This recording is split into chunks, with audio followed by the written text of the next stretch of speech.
Before anything else, Senator, I'd like to thank the committee for inviting me para once and for all malaman natin ang totoo. So, I would like to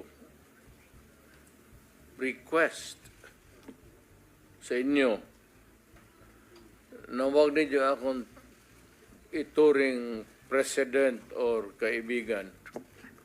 Treat me as a witness and tignan natin kung lalabas yung totoo.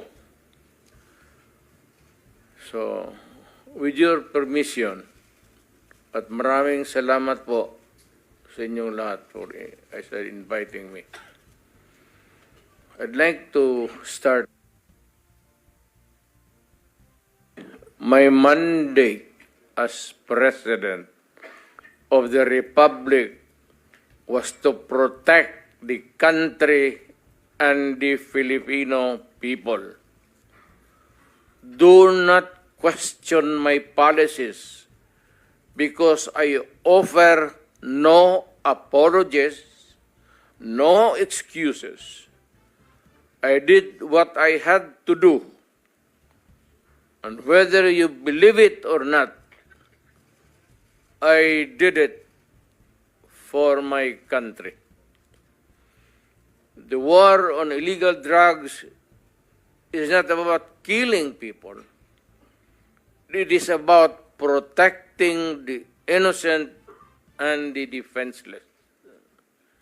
The war on drugs is about the eradication of illegal substances such as shabu, cocaine, heroin, marijuana, party drugs, and the like, as a menace which ruins people, families, communities, and relationships, and tears apart the social fabric which binds society together in peace, harmony, and brotherhood.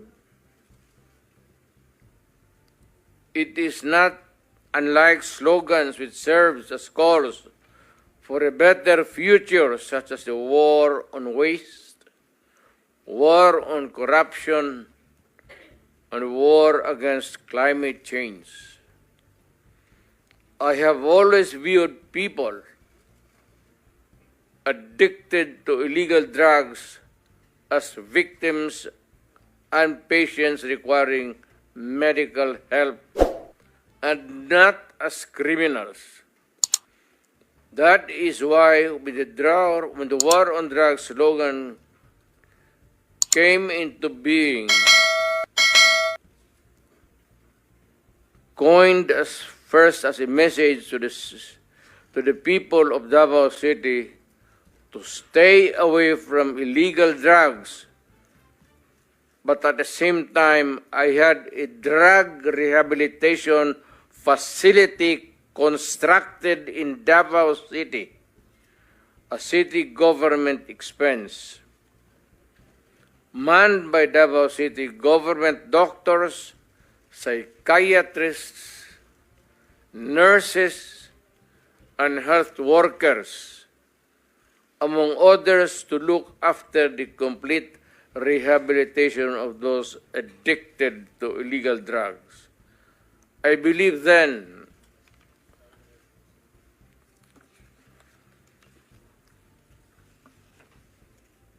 and I still believe now that rehabilitation and not fear of death or incarceration to be the key to the return of the addicted individuals back to the mainstream of a just and forgiving society. But no mistake about it, I hate drugs. I loathe the purveyors, the merchants, and the pushers of this demonizing element. I have not failed to emphasize this from the very day of the campaign when I ran for the presidency in 2016. This was my covenant with the Filipinos who believed in me. And to this day, most still agree with what in government have achieved. It is unfortunate that drug-related crimes are on the rise again. Every day you can read about children being raped, people getting killed and robbed. And just recently, a drug den was raided within the Malacanang complex. This clearly manifests that the purveyors of this menace are back in business.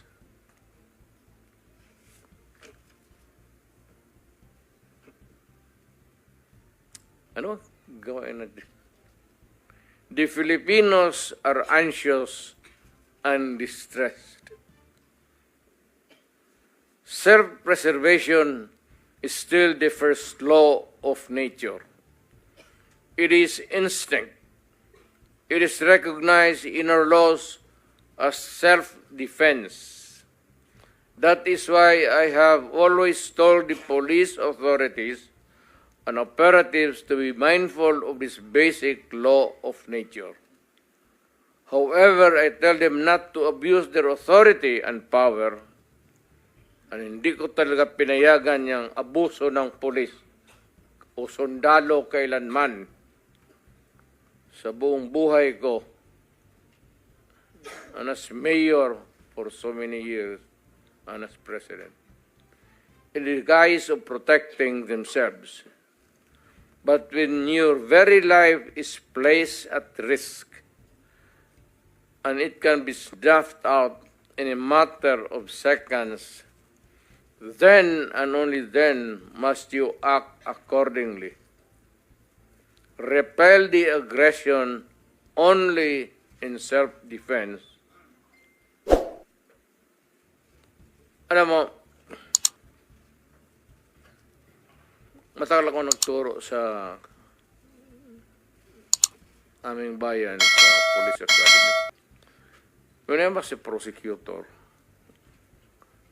to augment my income noon na bago akong kasal, nagturo ako sa police. Ang sinabi ko talaga sa kanila, when you are arresting a criminal, you are not supposed to request him to surrender. Rather, you have to overcome the resistance. However, pag ayaw, it's the duty of the police is to overcome the resistance kung ayaw mag-surrender. At kung may baril, at kung tingin mo, sabi ko sa mga pulis doon sa academy, mamamatay ka, barilin mo. Barilin mo sa ulo. Patayin mo at least one less criminal in the community. Yun ang utos ko when I was a fiscal and I was a professor doon sa Police Academy.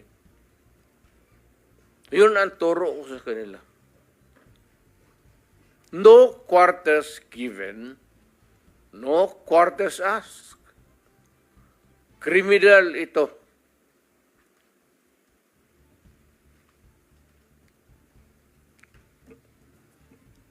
Repel the aggression only in self-defense. Do not make orphans of your children and widows of your wives. I don't want that in my conscience. as mayor and president. Hindi ko mabigat yan sa konsensya ko. I have warned,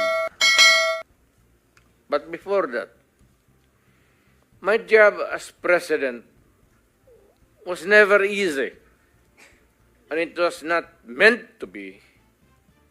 I have tried to do the best I can to address the problem of illegal drugs firmly and without compromise. For all of its successes and shortcomings, I alone take full legal responsibility sa lahat na nagawa ng mga pulis pursuant to my order. Ako ang managot. At ako ang makulong. Huwag yung pulis na sumunod sa order ko. Kawawa naman. Nagtatrabaho lang. Yun ang gusto kong sabihin sa Pilipino at mabutit niyaya ninyo ako dito. Once and for all, yan ang gusto kong sabihin sa tao.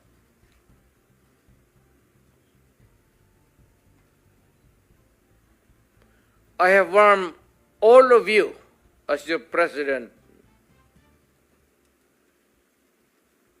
then and as a private citizen now.